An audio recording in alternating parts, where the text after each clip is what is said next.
여러분 안녕하십니까. 예고해드린 대로 오늘은 반자본주의자들의 10가지 거짓말이라고 하는 책을 최근에 내시고 한국 번역서를 내게 된 저자 라이너 지텔만 박사님을 모시고 대담을 하도록 하겠습니다. Welcome to Korea and Pen and Mike. Could you give some greetings to our audience?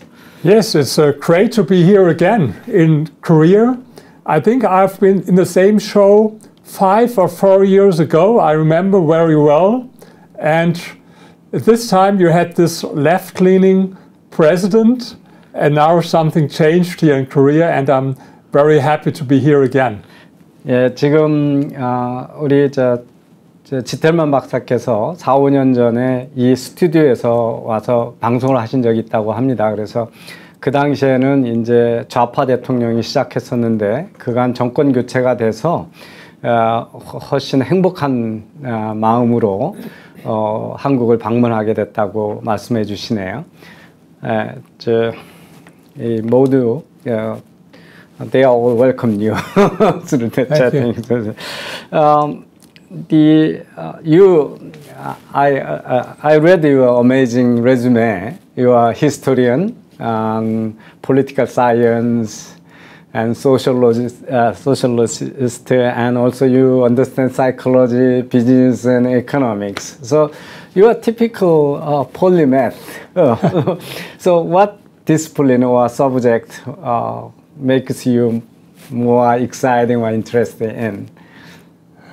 Of course, first of all, I'm a historian. I wrote my first doctoral dissertation about Adolf Hitler's worldview, and I showed that he was much more socialist and anti-capitalist as most people think. But yes, on the other hand, I'm a sociologist, and I did a lot of polls. For example, I think we will talk later about it for my new book. Since decades, I'm interested in public opinion and in polls. 오케이.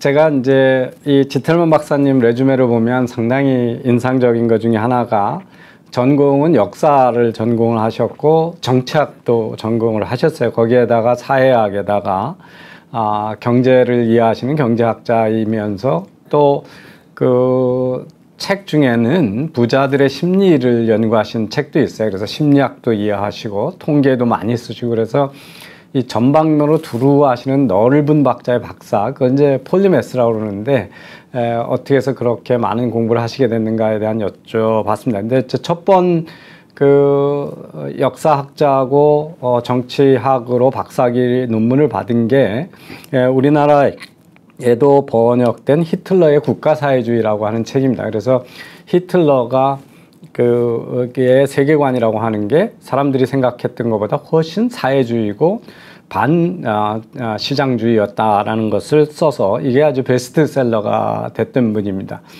I think it's really interesting and important that the Hitler's worldview was anti-capitalism and socialist. Many people, especially the left people, link this fascism as a product of capitalism or the ultra-right movement. But you show that Hitler was a socialist, right? Yes, a socialist, not in the traditional way as communists are. For example, his goal was not to nationalize all the companies, but he had another philosophy that he said it in a speech. We tell the entrepreneurs, the businessmen, what to do. If they do it this way, it's so fine, then we don't have to do it. If they don't do it, we will force them, or we will do it by the state. So it's another kind of philosophy than traditional socialism. But he, of course, he was an anti-capitalist. He was against a free market economy. And yes, left-leaning people, they even avoid calling them National Socialists. What was their own name? You know, the name of his party was National Socialist Workers' Party. and they call them Nazi, for example, that you don't see the socialists, or they call them fascists because they don't want that their great word of socialism is combined with something bad. But I call them the same way as they call themselves, National Socialists, and my book about this was published in English language last year again, and the title is Hitler's National Socialism.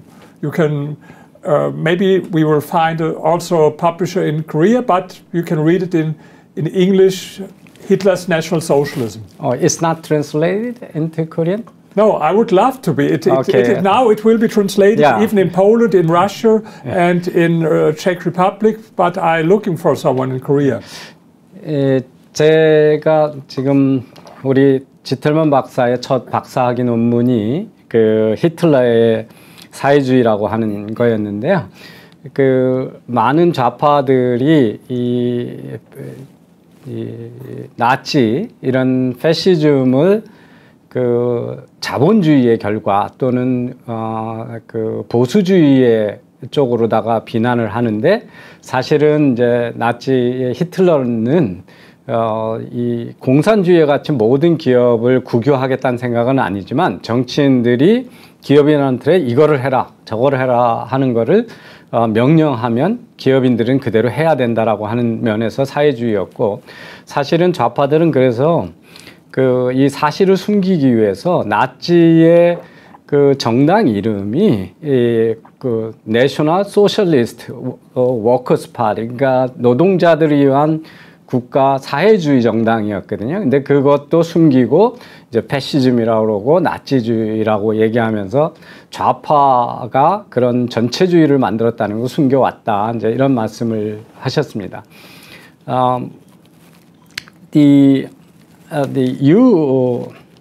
You wrote many books, over 20 books. 20. This is book number 27. Yeah, 27th book. Yeah, I think you wrote the book, The Power of Capitalism, and this book is in the defense of the capitalism, right? Yes. I think the order of this publication of two books indicate something. So you know that you emphasize the success of the capitalism, but now you have to defend that capitalism. So is this the indication of that the capitalism is under attack, and or every country we are struggling to preserve this free market system? Yes, I think capitalism is definitely under attack everywhere in the world where you look now. Let's start, and I travel everywhere, all over the world. Last year, I've been in 17 countries. Mm-hmm. This year, I will go to 30 countries. Mm-hmm. So I have seen something. And let's start with Latin America. In Latin America now, everything is ruled by socialists. In Brazil, they voted for socialists. Even in Chile, what was the most capitalist country in Latin America, they voted for socialists. And not to speak about Argentina, Colombia, Peru. So Argentina, Latin America is red.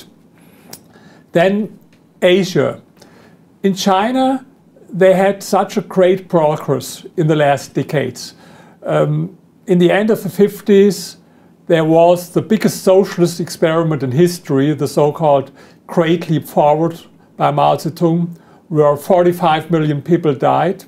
By the way, when I have my lectures all over the world, I ask people, have you heard at school about this Great Leap Forward, this biggest socialist experiment in history, where 45 million people died? Only very few people raise their hands. Whether I speak in Latin America, in the United States, in Europe, or in Asia, they heard a lot about the evils of capitalism, but nothing about this. So then in China, even in 1981, 88% of the people lived in extreme poverty. Then they started with Deng Xiaoping's economic reforms, introducing private property, pro-market reforms. They reduced the role of the state, and this is the reason for this big success that they have. Now, since a couple of years, they go back in the direction more state. So free market capitalism is also under attack in China right now. And then if you look, Europe, Germany, where I'm from, we go more and more in the direction of a planned economy. Some month ago, they made a decision in the European Parliament to forbid combustion engines, for example. And this is not capitalism. This is not a market economy. In a market economy, entrepreneurs decide. In the end, it's the consumer choice. For me, capitalism is pure democracy, because every day the consumer decides, I buy on Amazon, make Jeff Bezos rich, or I don't buy on Amazon. It's consumer's choice. And now they start with the same policy again, that government officials and politicians decide what is produced. We spoke about ESG before, the same stuff. So this is what happens in Europe and in Germany, for example, only. And then you look at the United States. Donald Trump also had this politics of protectionism. On the other hand, he did some good things, lowered taxes, lowered some regulation, but on the other hand, in his foreign policy, his trade policy, with his protectionism, and now Joe Biden, with his so-called Green New Deal in the United States. If you look at the Index of Economic Freedom, this is, by the way, I can recommend it to everyone. You can get it for free on the internet. It's by the Heritage Foundation every year. It's 500 pages that you can get free. And this is a ranking from all countries how economically free they are. And if you look there, today, there are even 16 European countries that are more economically free than the United States, according to this index. Even South Korea is more economically free. South Korea is number 15. The United States is number 25. So you see what happened there in the United States. And capitalism everywhere is under attack. This is the reason why I wrote this book. 네, 제 질문이 이제 우리 지텔만 박사님이 자본주의의 힘이라고 하는 책, The Power of Capitalism이라는 책을 전에 출판하셨는데 그 후에 최근에 출판한 이 책이 영어로는 In the Defense of Capitalism, 그 자본주의를 변호한다는 책이잖아요. 그래서 이 순서가 지금 현재 그 자본주의, 자유시장 경제가 공격을 받고 있다라는 것을 시사하는 게 아니냐 그랬더니 이제 동의를 하십니다. 그래서 이 말씀하시는 게 이제 남미를 보시면 다 지금 핑크 웨이브라고 그러죠. 그 사회주의자들이 지금 뭐 브라질의 룰라 대통령도 그러고 최근에 칠레가 상당히 그 자유주의, 자본주의를 지지하는 우파 지도자 아래서 상당히 경제 성장이 좋았음에도 불구하고 최근에 다시 이 좌파 대통령이 됐습니다. 그래서 뭐 그 중에 콜롬비아나 페루나 다 지금 그렇게 가고 있고, 뭐 아르헨티나는 말할 것도 없고, 그 다음에 이제 그 유럽에 지금 지텔만 박사가 살고 계시는 독일이나 이런 데도 계속 그 계획 경제 쪽으로 가죠. 그래서 대표적인 게 이제 최근에 그 환경 문제를 들고 나오면서 기후 변화를 들고 나오면서 시장이나 소비자가 결정하는 게 아니라 정치인들이 내연기관 자동차는 쓰지 말아라. 그러니까 우리가 자유경제와 계획경제를 구분하는 가장 큰 그 구분이 뭐냐 하면 시장 그 기업가들이 디자인하고 최종 결정은 소비자가 하는 게 자유시장 경제고 정치나 국가가 관료들이 의사결정을 하면 그게 계획경제라는 거죠. 그래서 지금 기후변화를 내걸고 제가 이제 최근에 쓰고 있는 책이 뭐냐 그래서 ESG에 속지 말라는 책을 제가 쓰고 있다 그랬더니 상당히 동의를 하셨어요. ESG가 바로 계획경제의 다른 이름이라는 거죠. 그래서 환경을 내걸고 사회적 가치를 내걸면서 기업의 자유로운 결정이 아니라 정치인들이 결정하려고 하는 거 이런 것들을 말씀하시면서 유럽도 이 시장 경제에서 멀어지고 있고 특히 이제 안타까운 거는 미국이죠. 미국의 트럼프 대통령이 세금을 내리고 규제를 완화하는 친시장 경제 정책을 쓴 것도 있지만 대표적인 게 이제 보호무역 정책을 쓰면서 반시장 경제 정책으로 가고 바이든은 최근에 이제 그 소위 이 그린 이니셔티브 이런 걸 하면서 바로 이 환경 문제를 내려서 많은 의사결정을 정부가 하겠다는 쪽으로 가서 전 세계적으로 자유시장 경제에 대한 공격이 거세져서 이런 책을 쓰시게 됐다 이렇게 이제 말씀해 주셨습니다. So let's get into also you know that you are living in Berlin. And when the Berlin Wall collapsed, there is a famous book by Fukuyama, The End of the History. So we predicted that the entire planet will embrace free democracy and free market system. So no more the competition or dispute. But the reality is quite different from that prediction, right? So yes, I remember very well when he published this book in the, I think it was in the mid or end of the 90s. Yeah, 96. 96 when he wrote. And a couple of months later, I wrote a big article in one of the leading German newspapers, and that he's wrong. I would love that he's right, but I don't believe it, because there will be new utopia. What I didn't believe that the old utopia, Marxism, will come back. I'm honest, I couldn't predict this, but I was of the opinion that new utopia, I mentioned, for example, this ecology, green utopia, or feminist utopia, that they will come. So I was on a different opinion at this time, so I was not. So you were right. Yes, I was not surprised, but of course I would prefer if he would have been right and if I would have been wrong. But no, in this way I was right, and it was the same with my book. When I wrote my book 6 years ago about capitalism, a lot of people told me, "Why do you write a book about capitalism? Everyone knows that socialism is bad. Everyone knows that Marxism is dead. Everyone knows that market economy is a better system. So for what that?"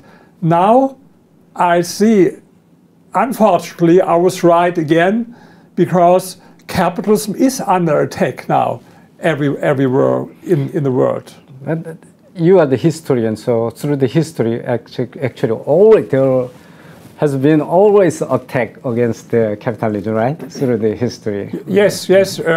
It's if you look at the examples where we had capitalist reforms, it was only after a complete collapse of a system, or almost complete.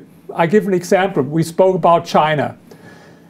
In China, the situation was so bad in the after Mao's death that there was not another alternative for them. I will speak about another example. It's Vietnam. Vietnam was, even in the 90s, the poorest country in the world. A lot of people don't know.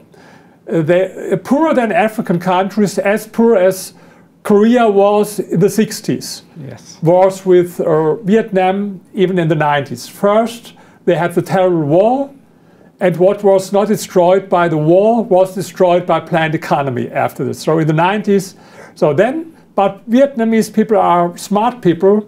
They tried it not so long with this planned economy. They saw it does not work, and so they started 1986 slowly, but then more ongoing with their so-called, they call it Doi Moi reforms in Vietnam. And today, I've been there sometimes, and my next book is about Vietnam.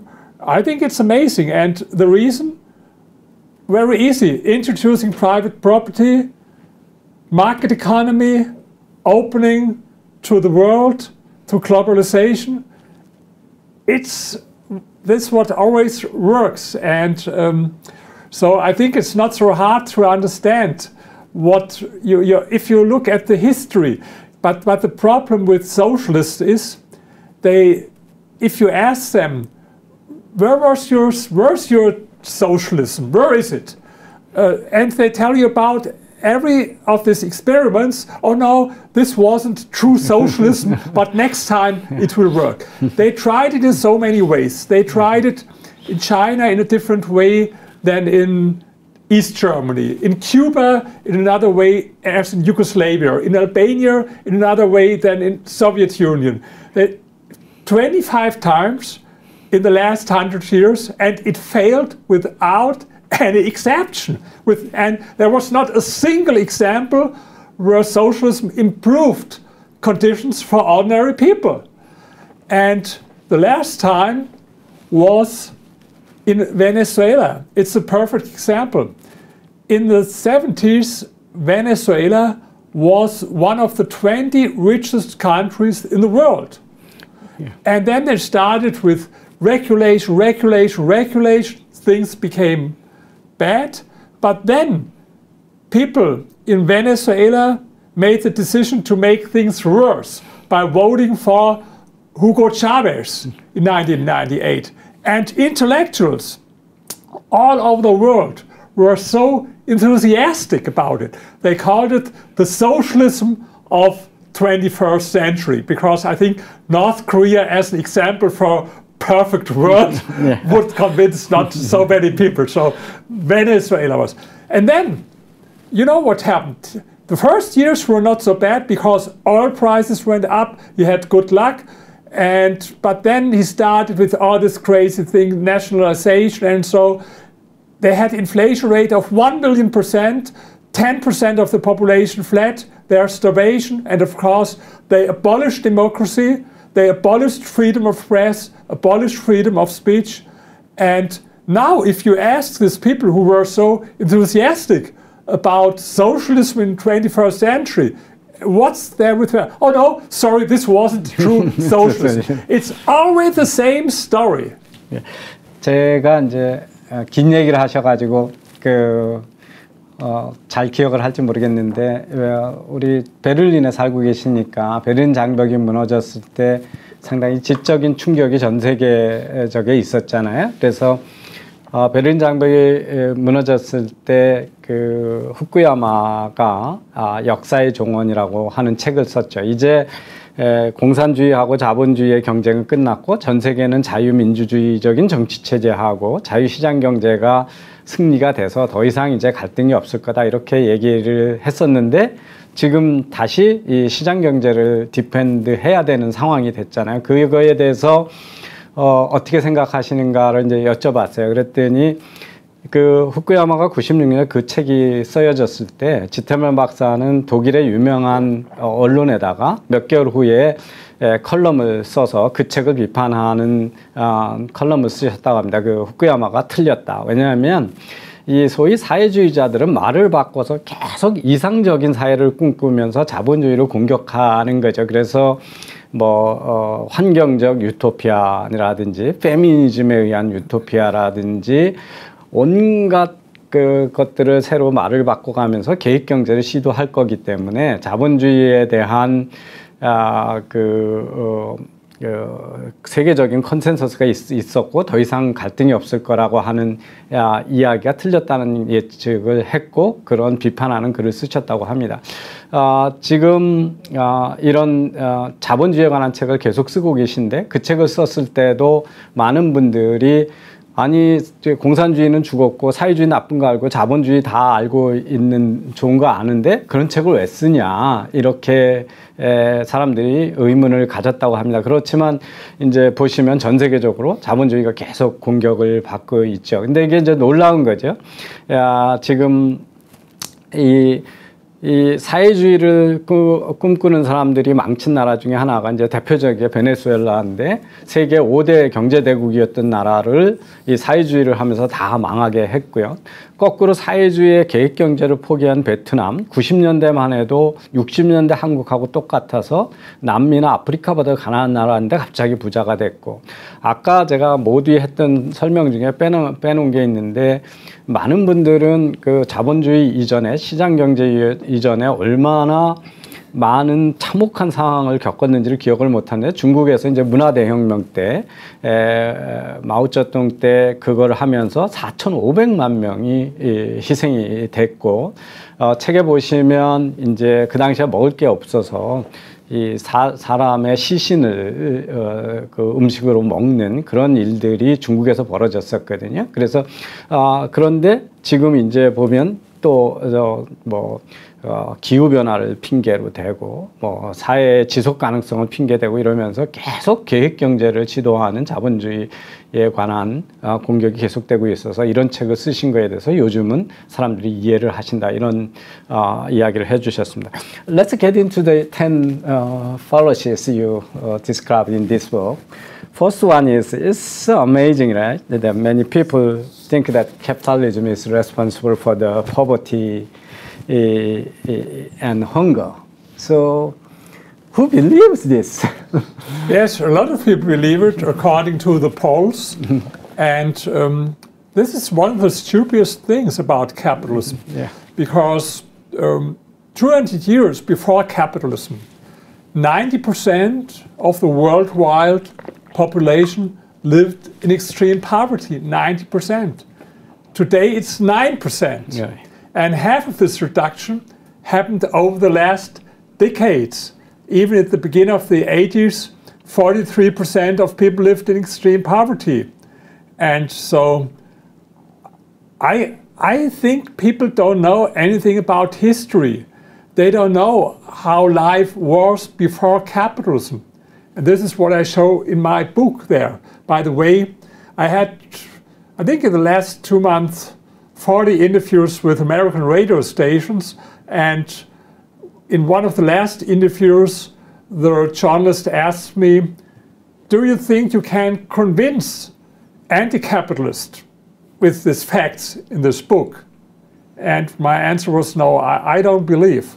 And he said, but why do you write a book when you don't believe that you can convince people? My answer was, the reason is because they will not buy the book. They will not read the book. They prefer to buy book number 35, Why Capitalism is Evil, and to read this book. I see it sometimes when I post it on the internet. Even now I have a new book and I post it, and even before people can buy it, the left-leaning people, it's a bad book, it's all wrong.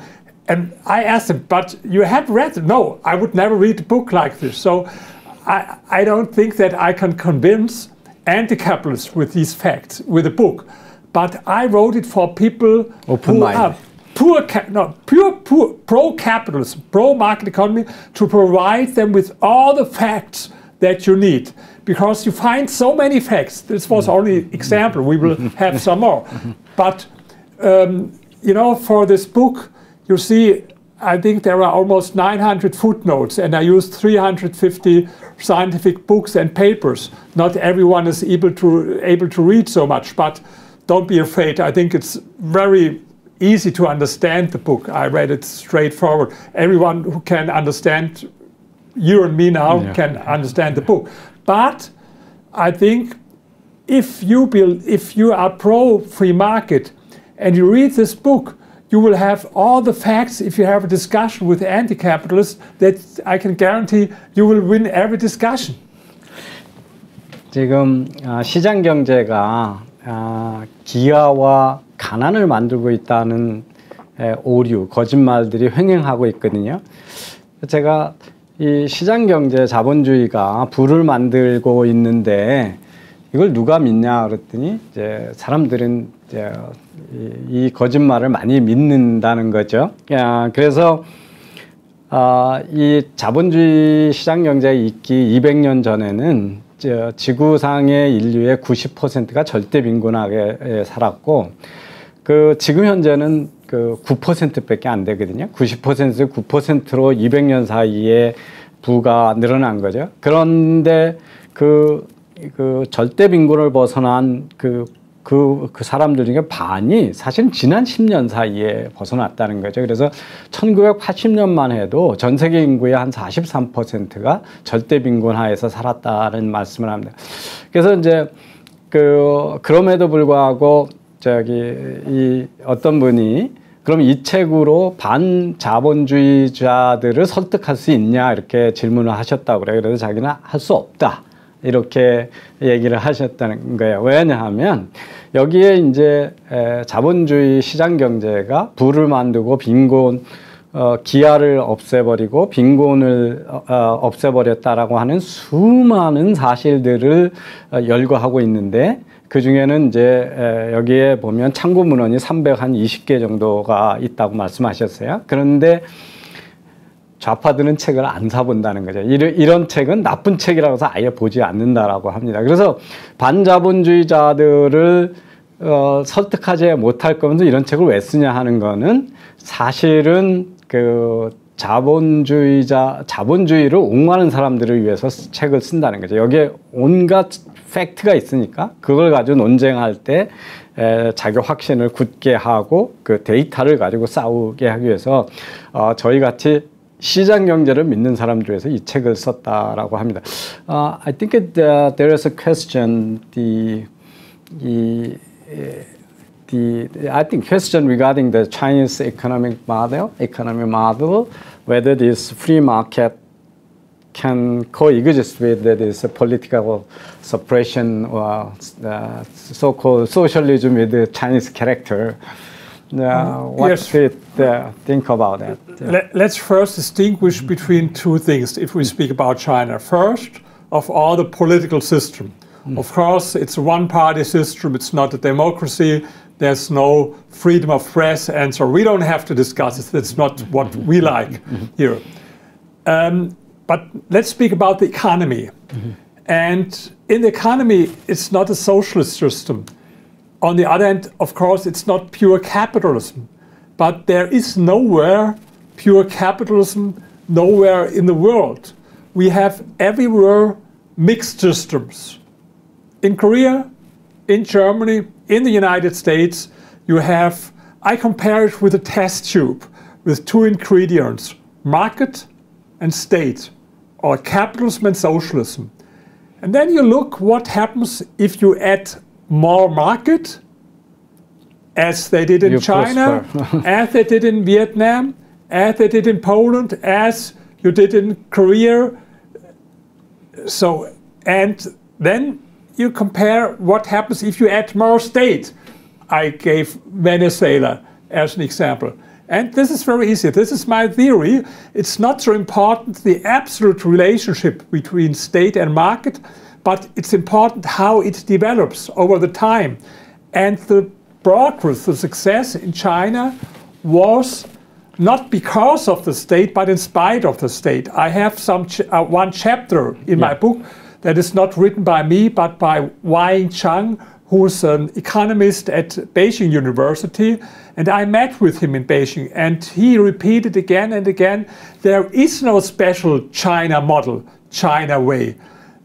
The only reason for our success is because we introduced private property, we reduced the role of the state, we introduced more market. And if we go on this way, China will have a great future. If we go back to more state, we will have a lot of problems. And so this is, I think, important approach to understand what happens in all countries in the world. You have only to analyze whether more market is added or more state is added. I think we don't need any China or Venezuela examples. The Korea, South Korea, and North Korea is a real good contrast. Absolutely, and you know. By the way, I will recommend a film. If you Google now on the internet, on YouTube, "Life Behind the Berlin Wall," then you see a film where I compare East and West Germany. And I would like to do the same film. Maybe we can discuss about North and South Korea. Why is this so important? Because it's the same country, the same culture, the same language, the same history, only different economic system. And so I think Germany, where I come from, and Korea, your country, is perfect example to compare capitalism and socialism. 예, 저기 좋은 질문을 다니엘님이 해주셔서 중국의 지금 이 경제의 자본주의적 경제하고 공산주의 정치체제하고가 공존하면서 지속 가능하냐 이런 질문을 해주셨어요. 그래서 그 질문을 제가 다시 드렸더니 대답은 그 정치체제하고 경제체제를 좀 분리해서 볼 필요가 있는데 경제를 볼 때는 경제에서 국가가 관여하는 거하고 시장이 의사결정하는 것들을 해서 시장의 비중이 커지면 그 나라는 번성하고 국가의 비중이 커지면 이제 망한다는 거죠. 그래서 그거는 뭐 역사적으로 수없이 증명된 거고 그게 베네수엘라에서도 증명이 됐고 베트남에서도 이 시장이 결정하는 부분이 커지는 거가 그 번영을 가져왔고 저는 이제 그게 뭐 베네수엘라나 중국이나 예를 들 것도 없이 북한과 남한이 시장과 정부가 경제를 누가 주도하느냐에 따라서 이렇게 달라지는 거기 때문에 대한민국 사람한테는 이게 너무 뻔한 이야기인데도 여전히 국가한테 뭐를 이제 기대하는 이런 게 너무 많죠. 여기 우리 저기 지텔만 박사님이 인용하신 유명한 그 북경대학의 경제학자면서 경제학자이신 웨이양장이라고 하는 쟁 교수님이 이야기가 나옵니다. 지금은 어떤 고난을 받고 계신지 좀 걱정이 되는데 이 웨이양장 교수의 그 글이 한 챕터로 이 책의 제일 끝부분에 있습니다. 근데 이분의 주장이 뭐냐 하면 중국식 모델의 경제 개발이 없다는 겁니다. 그게 잘못된 인식이라고 하는 거예요. 그래서 중국이 번성한 거는 시장을 존중했기 때문에 번성하는 거지 국가가 번영시킨 게 정부가 시킨 게 아니라는 거예요. 그래서 그 정부의 간섭에도 불구하고 시장 힘으로 발전한 거지 정부가 개발한 게 아니다. 그래서 중국의 모델, 중국의 특별한 개발 모델이 있는 것처럼 얘기하는 거는 착각이다. 이런 시각을 글을 써주신 분이 있는데 한때는 이제 이 시진핑이 집권하기 전에는 중국에서 상당한 영향력이 있었던 경제학자인데 그 다음에 이제 지금은 이렇게 조심할 수밖에 없는 지금 그런 분입니다. 그래서 이 지태만 박사가 중국에 책을 내러 가셨을 때 출판사하고 중국 쪽에다 계속 부탁을 해서 원래 웨이양장 교수를 몰랐는데 꼭 자기가 만나겠다고 우겨서 그 친구가 됐고 그래서 이제 이 책에도 그분이 이 중국의 그 경제가 소위 이제 경제학자 중에서도 가장 시장 경제를 믿는 오스트리아 학파의 경제학자인 것 같아요. 써놓은 글이. 그래서 우리가 중국을 이해할 때 이게 중국의 정부가 잘해서 경제개발됐다라고 하는 것보다 시장의 창의성과 자율성을 존중했기 때문에 등소평의 개혁이 그 시장의 숨통을 열어줬기 때문에 성공했다라고 하는 것을 믿어야 된다. 그래서 중국적인 특별한 모델이 없다 이렇게 말씀을 하셨습니다. I think that many people may can be easily convinced that the market economy really improved the create the prosperity and make world richer because the Korea is a good example, right? But I think you mentioned the second policy, the lie or fallacy that the capitalism really is growing inequality. So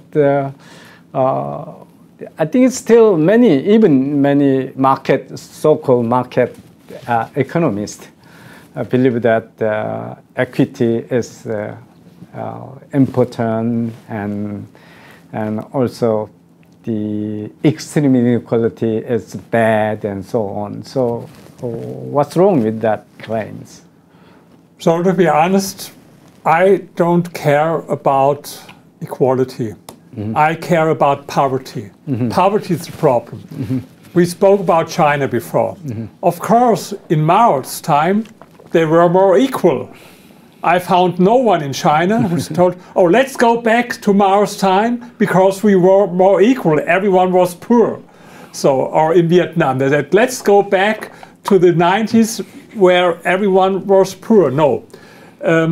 I think poverty is the main problem. And I know that some economists, as the left-leaning French economist Thomas Piketty, he cares about inequality. But even he admits that during the 20th century, for the most time, inequality was reduced. Right. The bad development, according to Piketty, started in the 90s, when there was more inequality. For me, the great development started in the 90s because the number of people living in poverty was reduced so much. Mm-hmm. So I don't understand how can someone complain about a period in history that is so bad because inequality is bigger. That was the greatest reduction of poverty that happened in history. I think inequality is something for envious people. They care about inequality. They look, there is someone who has much more money, because they don't understand one thing. I call it the zero-sum belief. Zero-sum belief is the core belief of all anti-capitalists. What do I mean with this? Zero-sum believer, they believe that rich people become only rich because they take something away from the poor. This is what they believe. But this is totally nonsense. I look, for example, at the statistics. In the beginning of the 80s, there were more than 40% of the people living in poverty. Today it's 9%. This is something I mentioned. But at the same time, the number of billionaires increased. Even in 2000, we had only 500 billionaires all over the world. Today it's 2,700. So the same time, the number of billionaires increased and the number of people living in poverty decreased.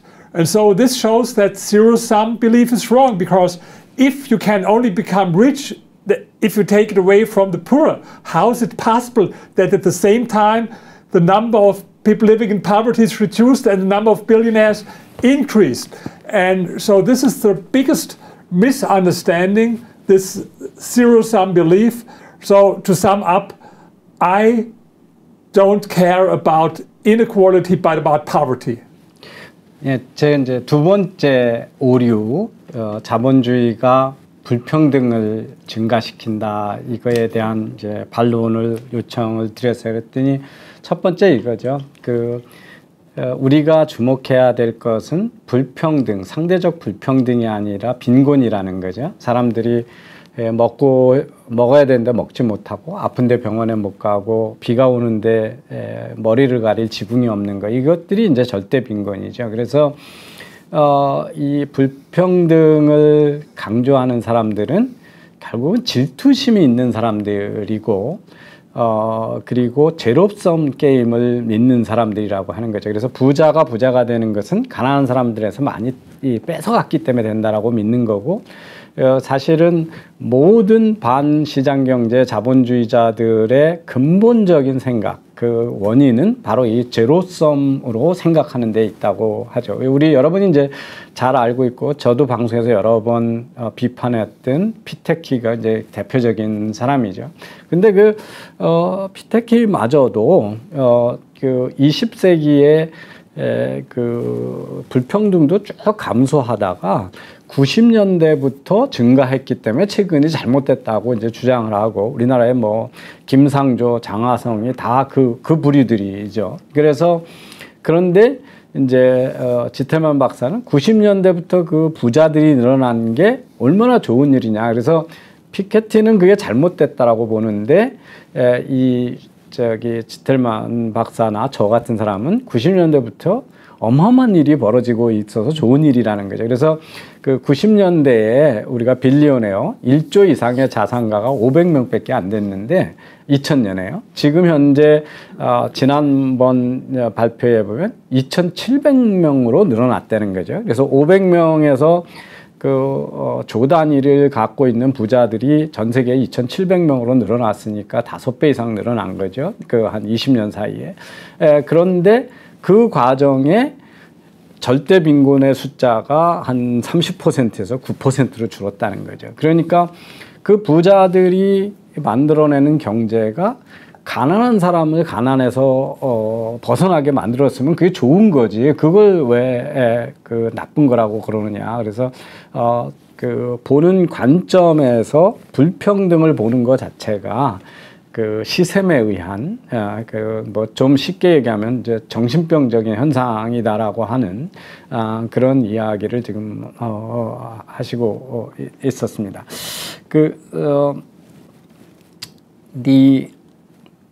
I think when you explain this, the wrong concept of equality, you differentiate this employee mindset versus entrepreneur's mindset, right? Yes. Could you elaborate that? I think that was an excellent point. I really love that portion. Yes, there's something I call the employee mindset. I wrote some books about rich people, like The Wealth Elite or Dare to Be Different and Grow Rich, books that are also published here in Korea. And this is about how to become rich as long as you have the employee mindset. I will talk about it now. You will never grow rich, because the employee, he thinks that he's paid according to the time he invests. If I work 5 hours, I get so much. If I work 10 hours, I get so much. And so he's not able to understand, how can someone who works maybe only 20% more than me earns 100 times or 500 times more? Because he thinks always that the results, the money he gets, is a compensation for the time he spends. But in reality, how do entrepreneurs become rich? Because they have great ideas. This is what counts. If you want to become rich, it's not the concept is not hard working, but smart working. Not hard, but smart. Having good ideas. How became Jeff Bezos wealthy? Because he had a great idea with Amazon. How became Jack Ma in China wealthy? Because he had a great idea with Alibaba. How became Elon Musk rich? Because he had a lot of great ideas.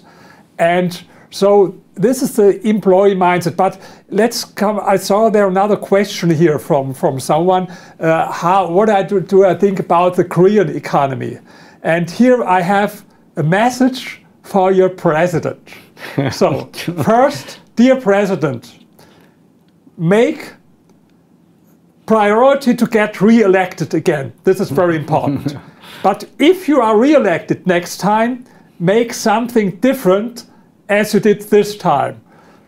Go to your father, ask him, he's an economist, what to do. Read again your Mises, your Friedman, I know you read it. And then if you read it, start the next day after you're re-elected with the reforms. Now it's too late, because if you start with reforms, the first 2 or 3 years will become bad. And if he would do it right now, he will lose the next elections. So don't do it now. Wait, get re-elected, make this priority, and after you're re-elected, start with the Friedman Mises reforms. And you will be the Maggie Thatcher of Korea, or the Ronald Reagan of Korea. This is my message. Dr. Gentleman, unfortunately, Korea doesn't allow the re-election. It's a one-term presidency. That's also one of the big problems. Pardon? One-term presidency. We don't allow the re-election of the president.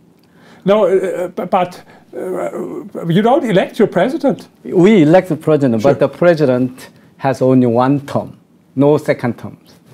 Oh, sorry. Oh, so sorry. I didn't know this. Only one time. Oh, for example, I know in the United States, it's 2 times. Right. In Germany, you can do it as long as you want. Right. But it was very bad with our crazy Angela Merkel. So this is bad. So yeah, then, it's really bad.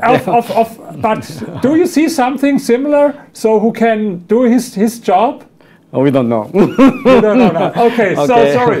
I learned something. Sorry for this advice. I learned something. 제가 질문 드렸던 것은 이 불평등에 관한 이야기를 하시면서 공정한 거가 무엇인가, 평등한가 뭔가에 대해서 재미난 이야기를 이 챕터에 써놓으셨어요. 그게 뭐냐 하면 내가 노력한 만큼 성과를 받으면 우리는 그걸 가지고 불평등하고 불공정하다고 생각 안 할 텐데 문제는 무엇이 노력한 것만큼의 성과냐라고 하는 게 잘못 생각하는 경우가 많다는 거예요. 그래서 이게 소위 종업원 마인드셋은 뭐냐면 내가 들인 시간하고 노력만큼으로 보상이 온다고 생각을 하는 거예요. 그런데 이제 진짜 부자가 되는 기업가들은 내가 시간이 중요한 게 아니라 얼마나 이노베이션, 다르게 했나, 좋은 아이디어가 있냐를 가지고 성과가 돌아오잖아요. 그래서 그거는 이제 창업가 마인드셋, 기업가 마인드셋이죠. 그래서 세상에 부자가 되는 사람들은 시간과 노력으로 하는 게 아니라 스마트한 일을 할 때 다르게 일을 하고 좋은 아이디어를 냈을 때 큰 부자가 돼서 그래서 앨런 머스크가 부자가 됐고 알리바바를 한 잭마가 부자가 됐고 베조스가 부자가 됐다는 거죠. 남들이 안 하는 사업 모델을 했기 때문에 그런 거죠. 그것이 이제 우리가 그래서 무엇이 공정한가 얘기할 때 우리가 빨리 이 종업원 마인드셋에서 기업가 마인드셋으로 옮기는 게 시장 경제에서 부자가 되는 길이고 좋은 일이다. 그래서 이제 그 슈페터리안적인 혁신이 중요한 요인이지 시간과 노력으로 자본주의에서 부자가 결정되지 않은 거란 이야기를 이제 강조하셨고요. 한국을 위해서 이제 메시지가 있다고 대통령한테 직접 메시지를 하셨는데, 지금은 개혁을 하기 늦었다. 개혁을 하면 한 첫 2년은 무지 어려우니까, 그러면 재선이 안 되니까, 재선이 되고 나서 아버지가 경제학자신 거 아시거든요. 그리고 본인이 미제스 책도 읽고 하이에크 책도 읽었다는 것도 들으셔가지고, 그거 아버지한테 가서 다시 공부를 받아가지고 실천을 하시라 이렇게 조언을 했는데 불행히도 한국은 세컨 텀이 없다. 단임 대통령이기 때문에 그렇지 못하다. 그래서 이제 그런 얘기를 했습니다. You also introduced very interesting statistics that the relationship between inequality and happiness or subjective satisfaction among countries. Could you? That was a really interesting fact, and sometimes it's a counterintuitive one. Yes, a lot of people believe that equality will make people very happy. But I have there a chapter in my book about research, and the result is that even the contrary is true in a lot of cases, that people will not be more happy if they are more equal. And the next thing is they will be not less envious, but the more equal they are, the more envious they are against the rest of remaining inequality. And so I don't believe that equality makes people happy. I think freedom makes people happy.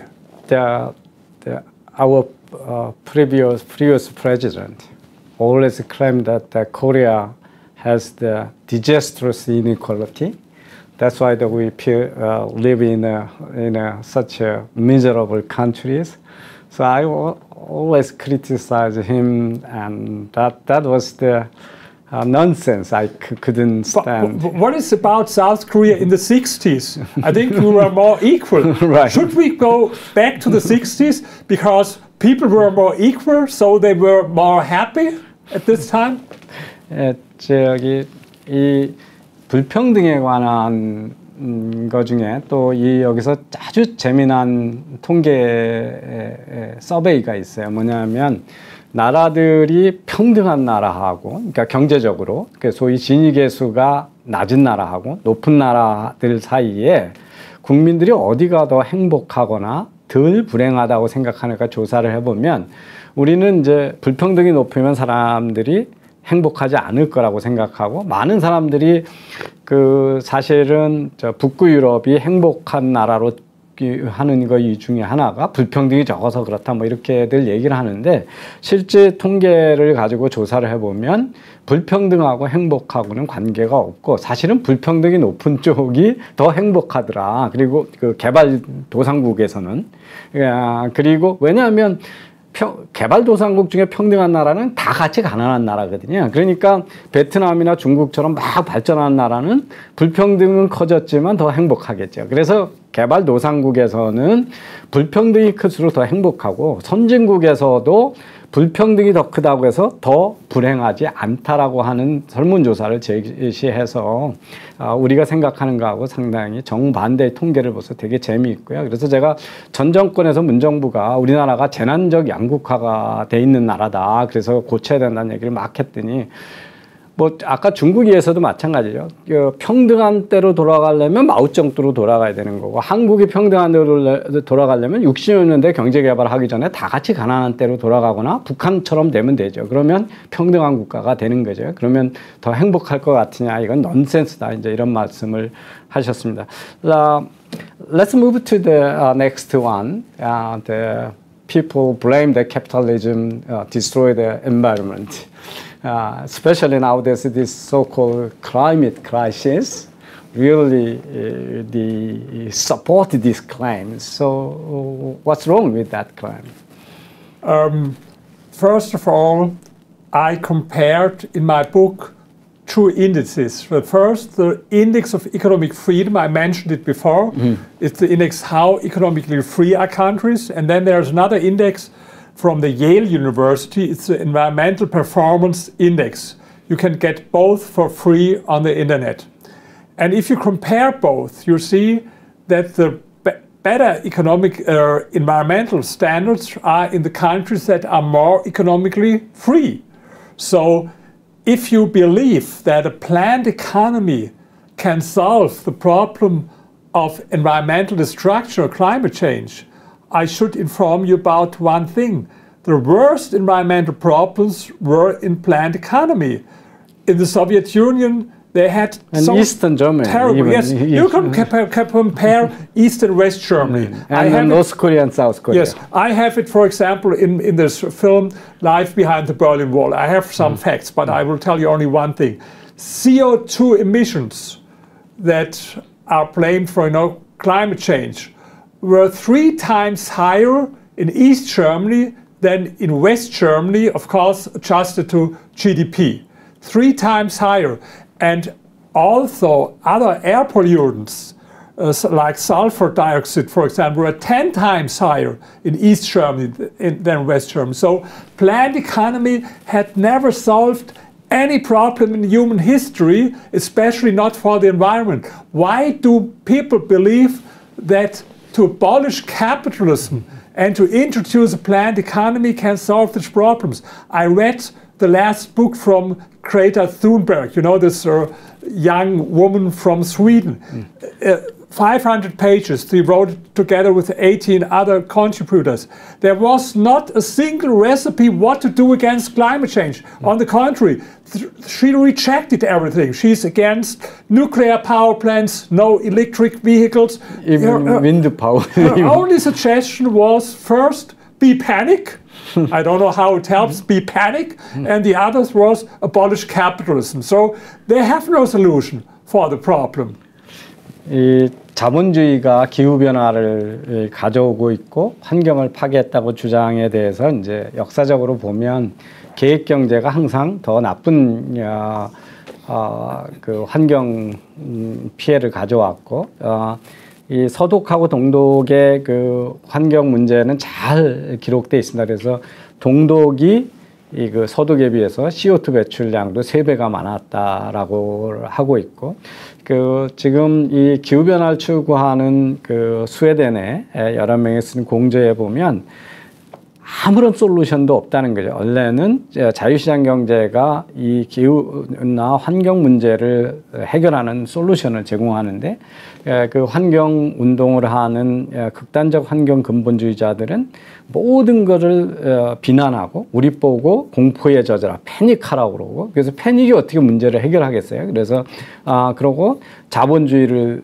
없애라 그러고, 자본주의가 환경의 문제라고 그러죠. 그런데 이제 역사적으로 보면 대개는 시장 경제가 훨씬 좋고, 그래서 이제 아까도 제가 좀 많은 말씀을 하셔서 번역 통역을 해드린 걸 잊어버렸는데, 본인이 만드신 유튜브 동영상에 베를린 장벽 뒤라고 하는 Behind the Berlin Walls라고 하는 유튜브 동영상이 있다고 합니다. 그래서 이제 동독과 서독이 어떻게 다른가를 다큐멘터리로 만드신 건데, 그걸 좀 꼭 보시라고 권하고, 저한테 이제 북한과 남한, 우리로 얘기하면은 이제 그 DMZ 넘어서 북한의 삶이 어떤가를 같이 또 다큐멘터리로 만들자, 이런 제안을 해주셔서 저도 지금 솔깃하고 있습니다. 그래서 you know, I have been to North Korea. Most striking things that thing occurred to me was that there was no single tree on mountains. There was not? No single tree on mountains. They just cut all of them for the fuel. But maybe some monuments of Kim. Yeah. Just completely barren. That was the North Korea. So that's the reality of the planned economy, right? 제가 몇 년 전에 그 개성공단을 갔을 때 가장 충격적인 일이 야산에 나무가 한 그루도 없다라고 하는 거죠. 그게 이제 바로 계획 경제가 환경을 어떻게 만들고 있는가를 잘 보여주는 사례라고 합니다. Because of the time constraint, we have to move quickly. That I think because of this global financial crisis and this pandemic, this hyperinflation, people blame that capitalism repeatedly create new economic crisis and financial crisis. What is counter argument against that? It's a little bit complicated, but as you mentioned, I have a whole chapter about this in this book, and the mainstream interpretation of the financial crisis in 2008 is that it was caused by deregulation and so. But I prove that the contrary is true. Right. It was too much regulation, too much influence, and especially the crazy policy of the central banks. And what they did, even this time, right? They tried the therapy, or the reason for the crisis was too much debt. It's because of low interest rates. And the therapy was the same, even more debt and even lower interest rates. And now they are in a trap. They had, of course, the result was inflation. It's always, if you do it for a couple of years, first inflation with asset prices, then inflation with consumer prices. Now they had to raise taxes. Then banks get in trouble again, and they cause the next crisis. You have it now on the commercial real estate market in the United States, for example, the next crisis. So they are in a trap. It does not work. And this has nothing to do with capitalism. It has to do something with state intervention. And in my last book, I spoke about it here 5 years ago. I predicted exactly what will happen, what happened now. I said, we create now the next crisis. And this is what happens right now. And the problem is, first, the politicians, they make this crisis, and in the end, they say, oh, this is capitalism. They blame capitalism for this. And big corporation greed. Let's ask people, because we run a little bit out of time, I think. I hope very much. When I was here last time, my last book was #1 non-fiction book in South Korea.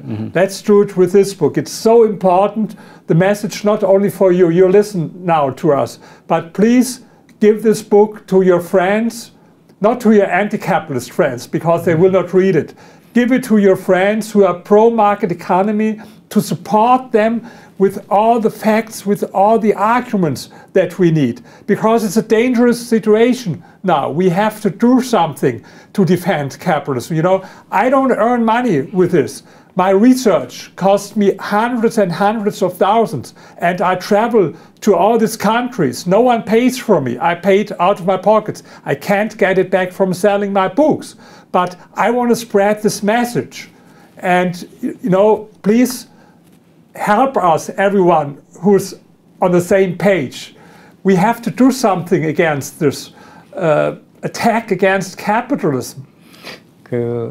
시장 경제 자본주의가 경제적 또는 금융의 위기를 계속 반복해서 가져온다, 이런 비판에 대해서 사실은 시장이 아니고 정부, 중앙은행이 그걸 만든다라고 하는 거죠. 그래서 금융위기 때도 그 금리를 중앙은행이 인위적으로, 우리가 이제 보통은 이제 내추럴 인트레스트 레이라고 그러죠. 자연적인 그 경제학자들이 믿는 그런 적정한 이자율보다 낮춰놓고, 그 다음에 이제 오늘 말씀은 안 하셨지만 미국에서 그 집 가지고 있는 것들을 권장하기 위해서 정부의 사실은 공사들 있죠. 페니메이라고 하는 그런 그 소위 부동산 대출 보증 회사들이 마구 신용이 낮은 사람들한테도 막 보증을 해주면서 집을 무지무지하게 많이 사고 빚을 늘렸다가 이제 이런 사태를 맞은 거죠. 그래서 시장이 만든 게 아니라 정부와 정치인들이 만들었다라고 하는 거고, 지금 우리가 있는 팬데믹의 인플레이션에서 오는 경제 위기는 뭐 명확하게 재정 확대하고 금리를 낮췄다가 했던 거고, 지금 부탁하신 것은 이런 위기가 왔을 때마다 자본주의에 대한 공격이 강화돼서 위기 상황이 오니까 이 책을 사서 좀 시장 경제를 믿는 친구들한테 좀 전해줘라. 저기 반자본주의적인 사람들한테 줘도 읽지도 않으니까 그들보다는 시장을 믿는 같은 의견을 갖고 있는 분들이 더 확신을 가지고 있게 해라. 자기는 전 세계에 지난해 이제 뭐 17개국, 올해는 더 많은 국가를 다니면서 여행을 하면서 이런 강의도 하고 책 선전도 하시고 또 방송에도 출연하지만 다 자비로 하고 있고, 책 파는 돈으로 그 여행 경비가 충족이 안 되지만 자기는 시장 경제를 지키기 위해서 일을 하시니까 여러분도 동참해 주십사, 이런 부탁을 하셨습니다. I think the next one is many people really blame that this big corporation control the national agenda or society agenda and so on. So I think it's a typical blame for the crony market capitalism and so on. So what is the counter argument against that? Yes, a lot of people think that in capitalism, the wealthy, the rich people, they rule, in fact. And I don't want to talk about Europe or my country because it would be very ridiculous to claim that rich people rule in Germany. No one would believe it. But how is it with the United States? This seems to be the perfect example, because to become president of the United States, you have to raise a lot of money, hundreds of millions, to be elected. Even $1 billion nowadays. Yes, the presidential election. It's more and more, but it's not so easy. For example, the rich people, they didn't want Donald Trump for president. They supported him. In the end, he got 600 million, but Hillary Clinton at this time, she got twice as much, 1.2 billion, but Trump made the race, not Hillary Clinton, in spite of the fact that she got much more money. Or if it would be only about money, today Joe Biden wouldn't be president of the United States, but Michael Bloomberg, because Michael Bloomberg from the Democratic Party, he tried to become president. At this time, he was the 8th richest man in the world with a net worth of 62 billion, and he spent $1 billion in 3 months, but without any effect. Joe Biden, who was really poor compared with him, he became president, and not Michael Bloomberg. And I quote a lot of results from research, not from people who think similar to me, but sometimes from people who think very different than I think.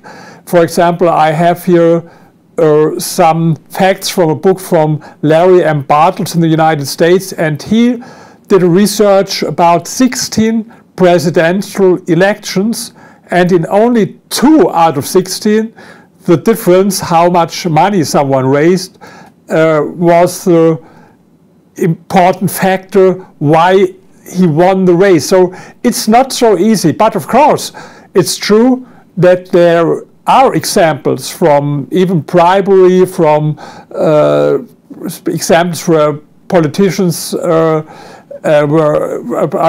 bad lobbyism and so.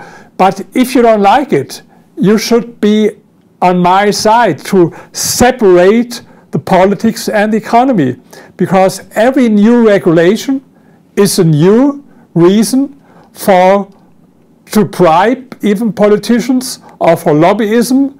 And so I think the most important thing, separate the economy here and the politics.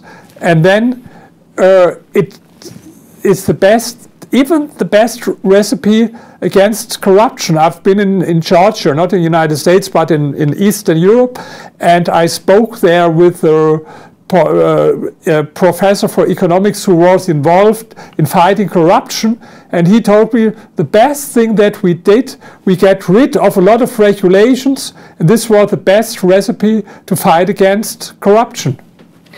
그 다음 거는 이제 그 부자들이 나라를 지배한다. 그 권력과 결탁을 해서 세상을 다 컨트롤하고 있다. 이제 이런 이야기를에 대한 반론을 제기고 하셨고요. 우리나라에서 뭐 재벌공화국이라는 말이 나오니까 이거 상당히 중요한 이슈고, 제가 이거에 대해서 비판하는 책을 썼다는 거 여러분 잘 아시겠죠. 그런데 이제 그 사실은 이게 알려진 것보다 훨씬 과장이 많다라는 거 합니다. 그래서 뭐 독일 같은 데서 부자들이 이 나라를 지배하고 있다 그러면 아무도 안 믿는 그런 이제 민주주의가 정착돼 있는 나라고, 그럼 미국에서 정치 자금이 그러면 영향을 미치냐?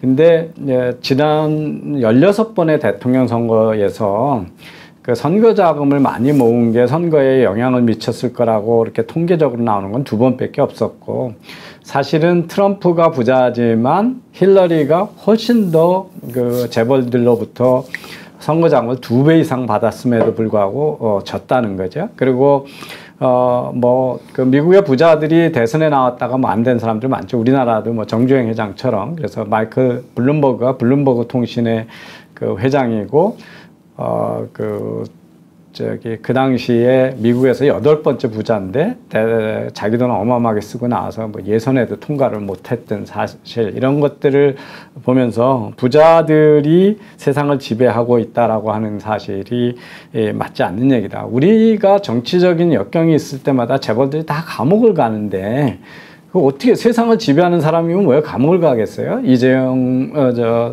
우리 지금 삼성이고 뭐 롯데고 우리나라 재벌 총수 중에서 감옥 안 갔다 온 사람이 없잖아요. 그래서 이런 얘기들이 사실과 맞지 않는다라고 얘기를 합니다.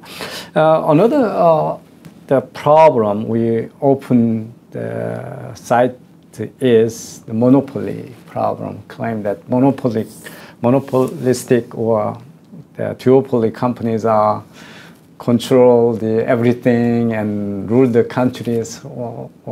It's clearly nonsense if we look back this history of capitalism and so on. So why people think that? It's because the monopolies, or what you call a monopoly, they seem so powerful on the height of their power that everyone thinks they will last forever. If you think about Google, for example, today, or Amazon, people think they will last forever. But if you look back in history, I have some examples in my book. For example, 2007, there was a headline in Guardian in this British newspaper. The headline was, "Will MySpace ever lose its monopoly?" Yeah. And if I ask young people today, what's MySpace? They don't know what it is. So they don't know what it is. And the same year was another headline in Forbes magazine.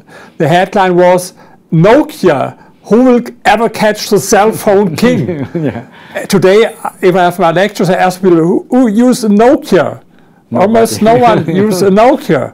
So then, we can, and you only one other example, Xerox. You know, if you make a photocopy in the United States, you call it Xeroxing because they had a market share of 95%. Today it's 2%. Or Kodak, maybe you remember the cameras. They had 90% market share with the film market and 85% with the camera market. Then they get bankrupt. So there are a lot of examples in history. So why is this important? Yes, capitalism can lead to monopolies, but much more important, capitalism destroys monopolies because innovation and because of competition. The only monopoly that is really bad and it's hard to get rid of it is a state monopoly. And what I don't understand, if you discuss with a socialist, one moment he claims, oh, they are so bad, these monopolies. And half hour later he says, oh, we should nationalize some banks and some companies. So, but this is the ultimate monopoly. So it's a contradiction. I don't understand what they want.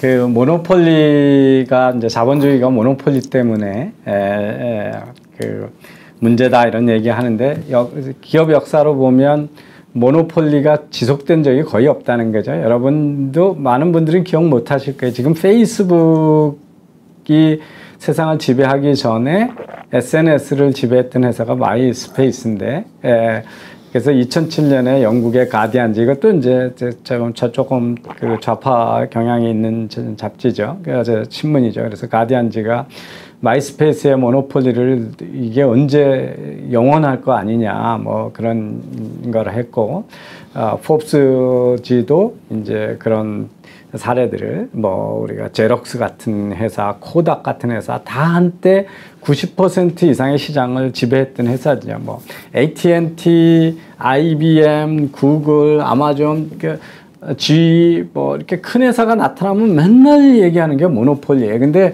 그 모노폴리가 그렇게 오래 지속되는 경우가 없죠. 그거는 이제 시장 경제가 바로 심페테리안적인 이노베이션 경쟁을 하기 때문에 후에 더 좋은 아이디어를 가지고 계속 공격을 하기 때문에 모노폴리가 지속되는 경우가 없다. 근데 이제 사회주의자들은 기업을 모노폴리라고 막 공격을 하면서 이 정부가 통제하는 국유화를 얘기한다는 거죠. 근데 진짜 모노폴리 중에 무너지지 않는 모노폴리는 국가 권력이 그 보호해주는 모노폴리죠. 그래서 그 스테이트 모노폴리만이 영원한 모노폴리인데 소유주의자들은 바로 그걸 모순을 스스로의 모순을 자각하지 못하고 기업이 자유시장 경제에서 큰 대기업의 성공이 모노폴리라고 하는 건 성공의 결과거든요. 그래서 소비자들이 좋아하니까 모노폴리가 되는 거잖아요. 근데 그거를 공격해 놓고는 영원한 모노폴리를 만들어주겠다고 하는 자기가 하는 말의 앞뒤에 모순도 모르는 그런 거다 하는 것들을 이제 말씀하셨습니다. The next one is actually morality of the capitalism, that people blame that capitalism encouraged the selfishness and greed. And nowadays, I think many politicians like President Biden bashing corporate, they blame all the inflation for corporate greed, right? He doesn't recognize their own government fault and central banks and treasuries fault and politicians the fault. So yes, I think even next month we have the 300th anniversary of Adam Smith. And even some people blame him because he said in a market economy, if you go to your own interest, you also do the best thing for the common good. Yeah. What's not easy for everyone to understand it. But I read a lot about Adam Smith, and I will write a lot of articles about him, now to his 300th anniversary. And his first book, because he wrote The Wealth of Nations, was another book where he spoke about empathy. And that he called it sympathy, but he meant empathy. And I think it's not like some people think greed is the core belief of capitalism. Like some people, like Gordon Gagor in this Wall Street, greed is good. No one becomes rich because it's greedy. Maybe you're greedy, but you will not become rich because you're greedy. When do you become rich? If you do something for the consumers. Right. And this is empathy. Think about Steve Jobs, for example. Steve Jobs, he invented, for example, the iPhone and some other devices. He felt what other people would like, even before they knew it. So, you see, it's empathy that drives capitalism, not being greedy. You can be greedy as much as you want. You will not become rich as a result of being greedy. Otherwise, we would have much more rich people because there are so many people who are greedy. Yeah. 이 자본주의가 그 이기적이고 탐욕을 유도한다. 이제 이런 이야기를 하는 거에 대해서 지금 말씀하시면서 아담 스미스의 국부론 이야기를 하죠. 그러니까 자기 이익을 추구하지만 사회의 공동선을 위해서 그것이 최선이다라고 하는 건데 그게 쓰여진 지가 벌써 300년이 됐는데 그 해안이 보통 사람들한테 잘 이해가 안 된다라는 말씀을 하셨지만 그게 이제 진실인 거고요.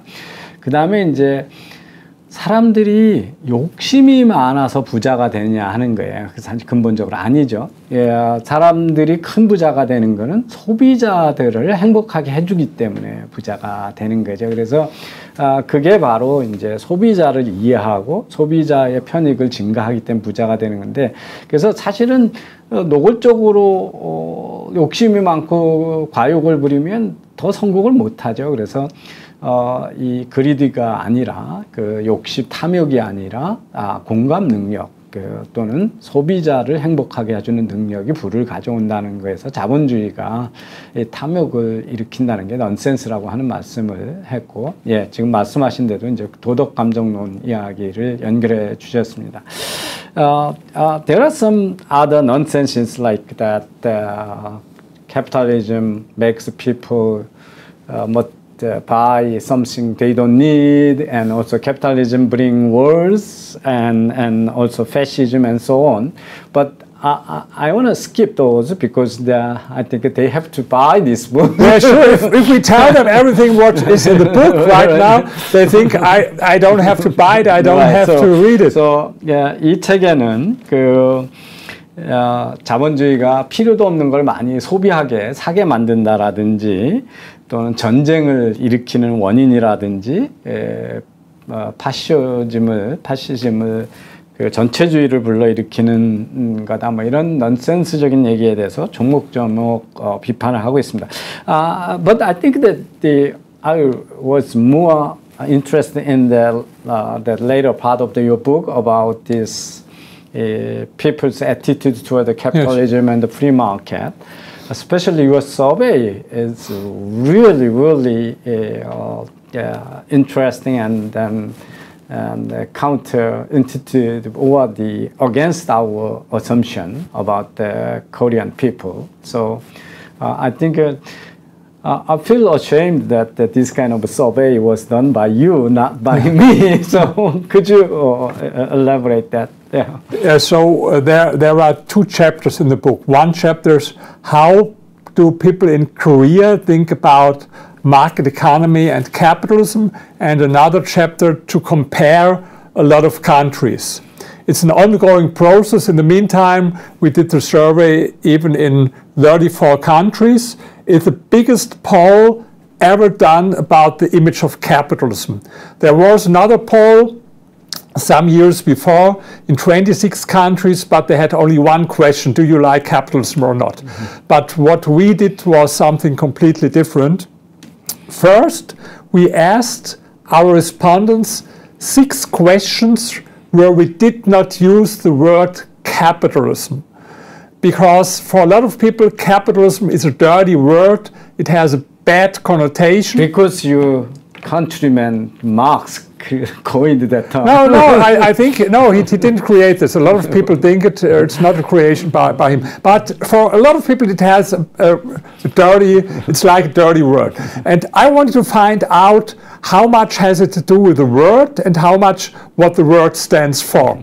And so first we had a couple of questions about the market economy, and then we calculated we had positive statements, negative statements, and then we calculated the average percentage of positive and negative statements to come out at a coefficient, to have one number to compare all countries.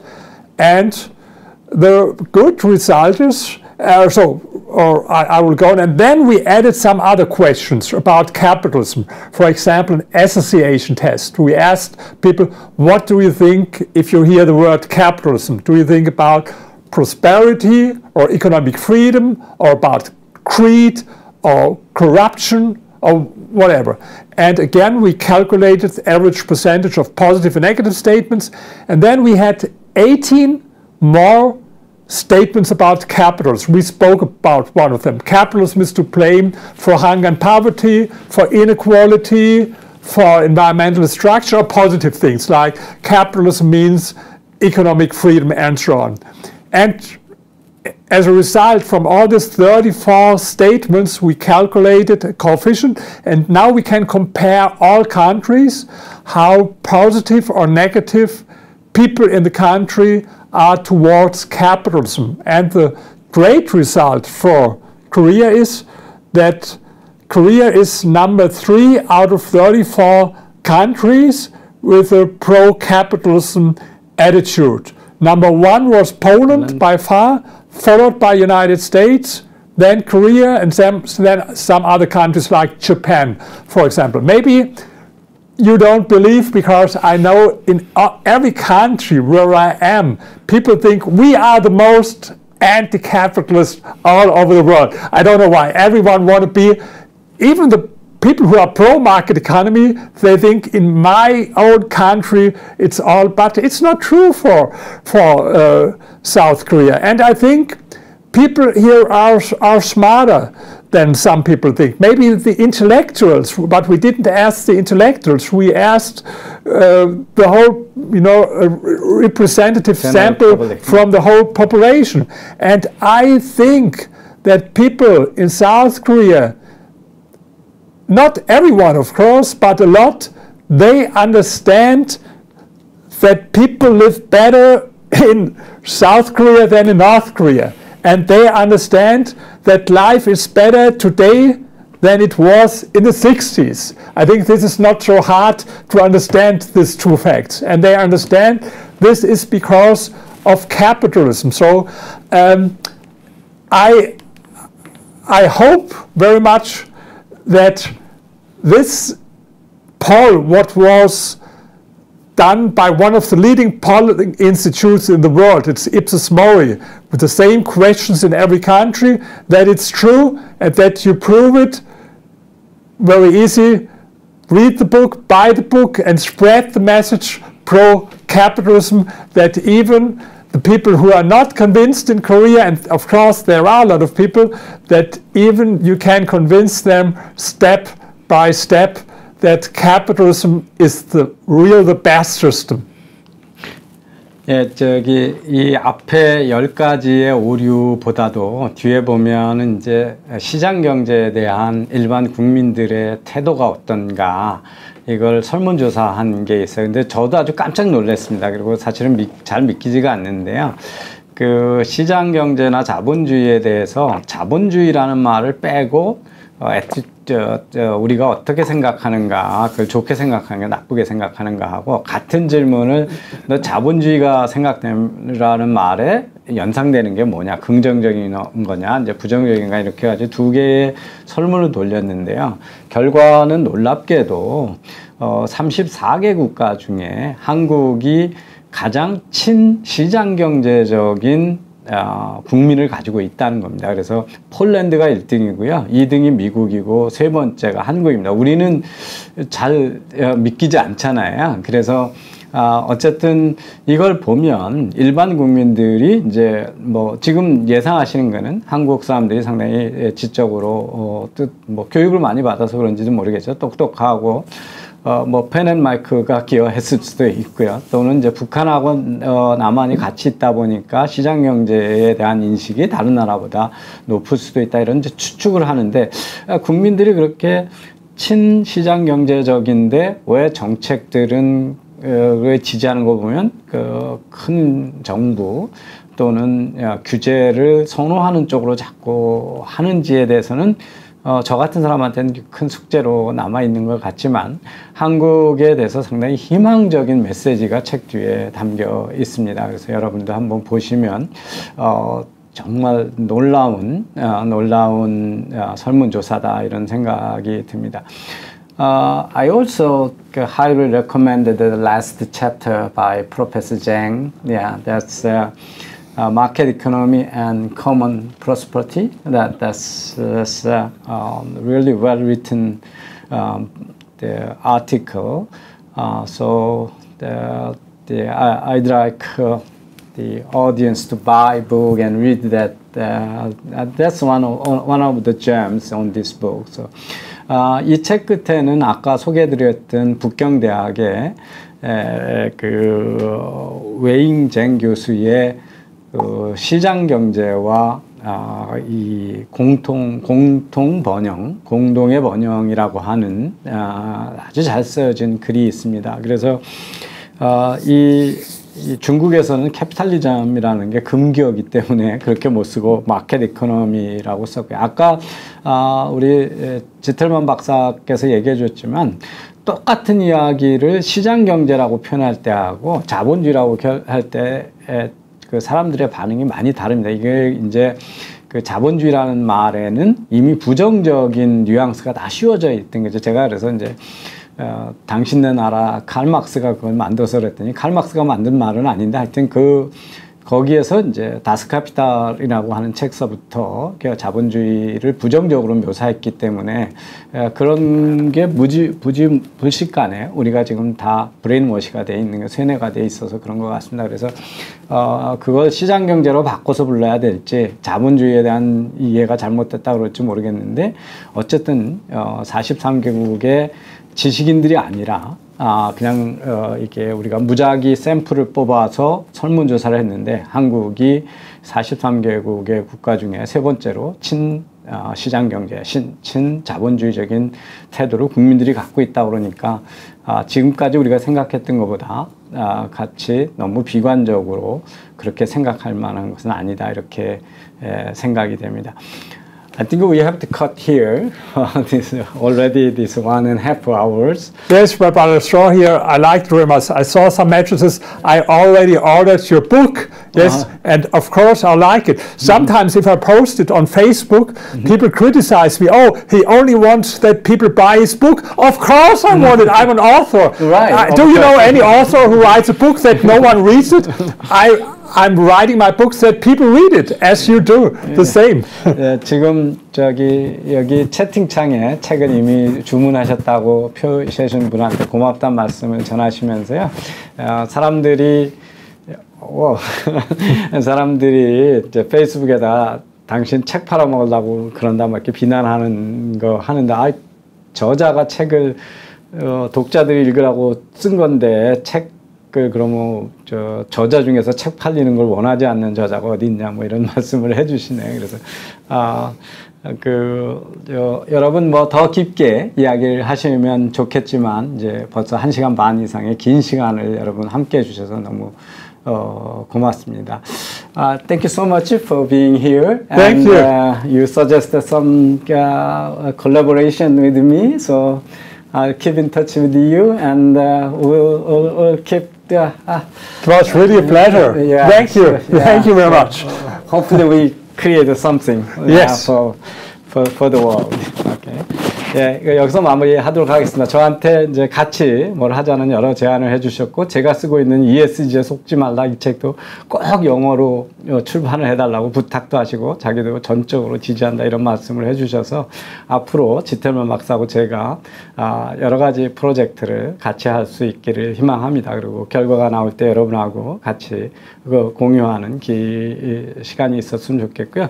You have several appointment schedule, right? A busy schedule. So I hope you enjoy the stay in Korea and hope to see you again soon. Yes. With your next books. Hopefully. Thank you. I appreciate it. 예, 여러분 고맙습니다. 그럼 여기서 마무리하도록 하겠습니다. 감사합니다.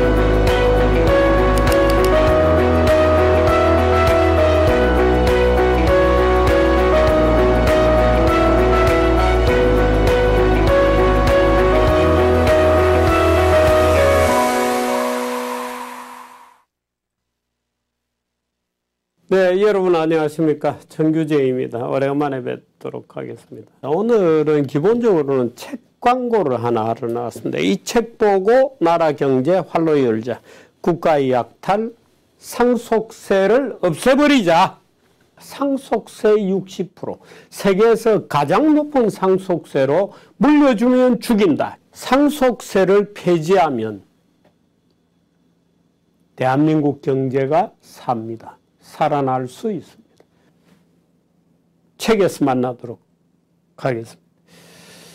편의마이크 홈페이지에 들어오면 배너가 있으니까 클릭해서 10권, 20권 해서 주변에 좀 많이 뿌려주시기를 부탁을 드립니다. 여기까지 하겠습니다. 고맙습니다.